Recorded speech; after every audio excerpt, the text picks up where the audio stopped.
Okay, so we're getting to the later stages of the turbo build for the Insignia.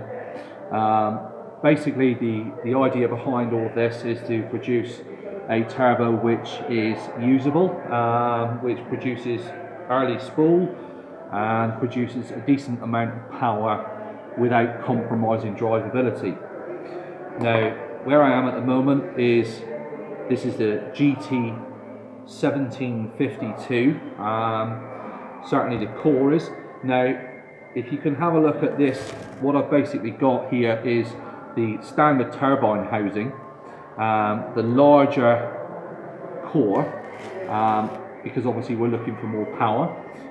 Just to give you an idea of the size difference in the compressor and the compressor housing, here is the 52 compressor housing. You can see it's actually written on the side of the housing there in comparison to the actual 49 compressor housing, which is right beside it. So if I stick that one over the top of that, you can actually see that there is quite a sizable difference in that.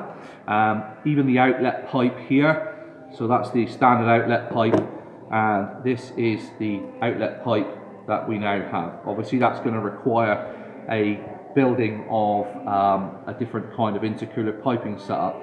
Now, as you can see, I've trimmed off there the bracket to mount the standard VNT actuator. This obviously was literally just made in order to actually mount it, but it gives us a template so that I can actually make this out of steel and then just bolt this to the compressor housing. So the benefit of this is obviously that we get increased power, we get increased flow through the turbine because the turbine's larger. Obviously we get more boost because the compressor's bigger. It should deliver around the same sort of spool point as the standard one, so we're not going to harm drivability. With the fueling modifications that will need to come with this, obviously we're going to need to remap in order to make best use of the increased amount of airflow. So we need to obviously add the fuel and the timing to take advantage of that. So the car will have to be remapped. We're aiming around the sort of 230, 235 horsepower point. Torque should be in the region of around 480 Newton meters. But we should be able to retain sort of stock spool point, which means that the car is going to feel very fast, because obviously you're increasing sort of 235 horsepower is a considerable improvement over the stock 160 horsepower. The torque increase is also going to make the car feel and in fact be a lot more drivable and a lot quicker.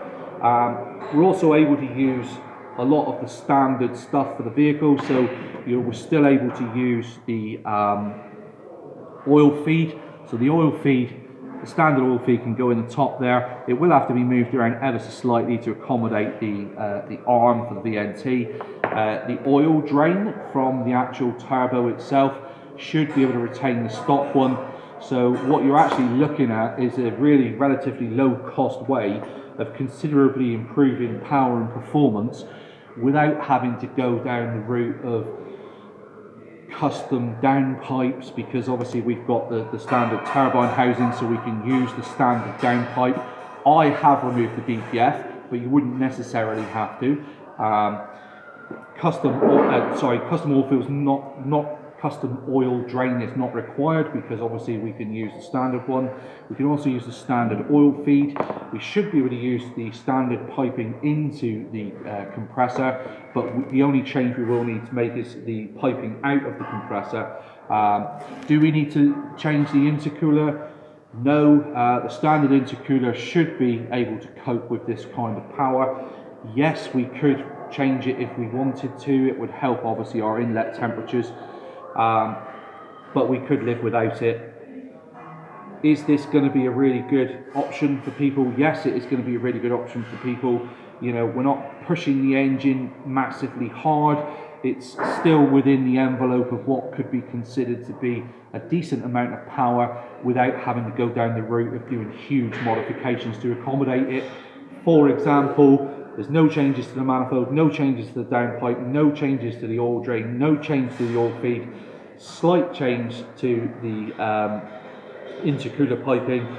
Would we need an 80mm math to measure the airflow? Possibly. Are we going to need a 4-bar map sensor? Possibly. Boost pressure that we're looking to get from this turbo, probably around the 2-bar mark. Okay, so you know, it's going to produce a decent amount of boost pressure, but we're not going to have to replace the clutch. You know, we're not going to have issues with the dual mass flywheel or anything like that being able to handle this kind of power and torque. Torque is what kills the flywheel and makes them slip. Torque is still within somewhere close to what could be considered doable for the standard clutch. The standard clutch, depending on the condition of the clutch that you have in your vehicle, may not be able to handle this power. It's debatable, but you know what I'm looking for is I'm looking for something that is doable without having to spend thousands of pounds. You know, this is potentially going to cost me about 300 quid to do this. You know, that's not huge sums of money. The previous turbo that I had, which blew up, it would have cost me probably 500 or 600 pounds to replace that. So you know, this is cheaper than replacing it with a standard turbo. So I can remap and rebuild the turbo for less money than it would cost me to replace the standard turbo. So as far as I'm concerned, it's a win-win.